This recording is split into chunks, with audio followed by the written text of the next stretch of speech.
یہ میری فیوریٹ ترین حدیث ہے حدیث قدسیوں میں سے. صحیح مسلم میں کتاب البر والصلہ چیپٹر کے اندر حدیث قدسی، الفاظ اللہ تعالیٰ کے، فرمان اللہ تعالیٰ کا نبی صلی اللہ علیہ وسلم کے مبارک منہ سے. سیدنا ابو ذر غفاری رضی اللہ تعالیٰ عنہ نبی صلی اللہ علیہ وسلم سے بیان فرماتے ہیں کہ اللہ تعالیٰ فرماتا ہے، نمبر 1، اے میرے بندو، میں نے اپنی ذات کے اوپر ظلم حرام کر دیا ہے اور اسے تمہارے درمیان بھی حرام کر دیا ہے، لہذا تم بھی ایک دوسرے پر ظلم مت کرو.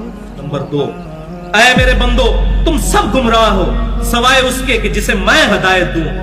تم مجھ سے ہدایت طلب کرو، میں تمہیں ہدایت عطا کروں گا. نمبر 3، اے میرے بندو، تم سب بھوکے ہو سوائے اس کے جسے میں کھانا کھلا دوں. تم مجھ سے کھانا طلب کرو، میں تمہیں کھانا کھلاؤں گا. نمبر 4، اے میرے بندو، تم سب ننگے ہو سوائے اس کے جسے میں لباس پہنا دوں. تم مجھ سے لباس مانگو، میں تمہیں لباس دوں گا. نمبر 5، اے میرے بندو، تم رات دن خطا کرتے رہو اور میں ہی تمہارے گناہوں کو بخشوں گا. تم مجھ سے مغفرت طلب کرو، میں تمہاری مغفرت کروں گا. نمبر 6، اے میرے بندو، تم میرے نقصان تک نہیں پہنچ سکتے. تم مجھے کوئی نقصان نہیں پہنچا سکتے، نہ تم مجھے کوئی نفع دے سکتے ہو اور نہ میرے نفع تک پہنچ سکتے ہو. نمبر 7، اے میرے بندو، اگر تمہارے اگلے اور پچھلے انسان اور جن سب کے سب مل کر اس پرہیزگار شخص کی طرح ہو جائیں جو تم میں سب سے پرہیزگار ہے، تم میری بادشاہت میں کوئی اضافہ نہیں کر سکتے.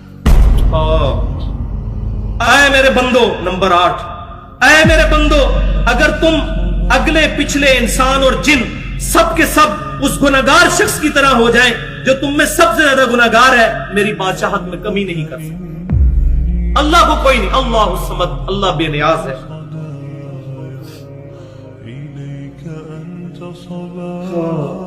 نمبر 9، اے میرے بندو، اگر تمہارے اگلے اور پچھلے انسان جنات سب کے سب مل کر ایک میدان میں اکٹھے ہو جائیں اور مجھ سے سوال کرے تو ان میں سے ہر ایک کو اس کی خواہش کے مطابق عطا کروں گا.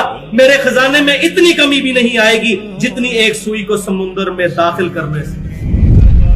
اور نمبر 10، اے میرے بندو، یہ تمہارے ہی اعمال ہیں جنہیں میں نے تمہارے لیے محفوظ کر لیا ہے.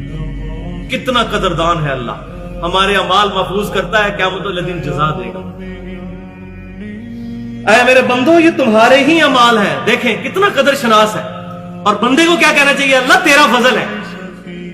اور اللہ تعالیٰ بندے کی تعریف کر رہا ہے. اے میرے بندو، یہ تمہارے ہی اعمال ہیں جنہیں میں نے تمہارے لیے محفوظ کیا اور پھر میں تمہیں ان کا بدلہ عطا کروں گا.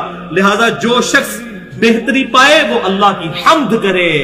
جو شخص بہتری پائے اللہ کی حمد کرے. الحمدللہ رب العالمین، سبحان اللہ و بحمدہ، عدد خلقہ ورضا نفسہ وزنت عرشہ ومداد کلماتہ.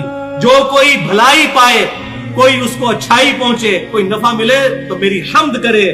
اور جو کوئی تم میں سے اس کے برعکس پائے، یعنی برائی پہنچے، اس کو تکلیف، تو وہ صرف اپنی ذات کو ملامت کرے. اللہ تعالیٰ اپنے بندوں پر ظلم نہیں کرے، اپنی ذات کو ملامت کرے. تو اللہ تبارک و تعالیٰ ہمیں کتاب و سنت کی تعلیمات پر عمل کرنے کی توفیق عطا فرمائے. اللہ تبارک و تعالیٰ اپنے نیک اور محبوب بندوں کا قیامت والے دن ہمیں ساتھ نصیب فرمائے.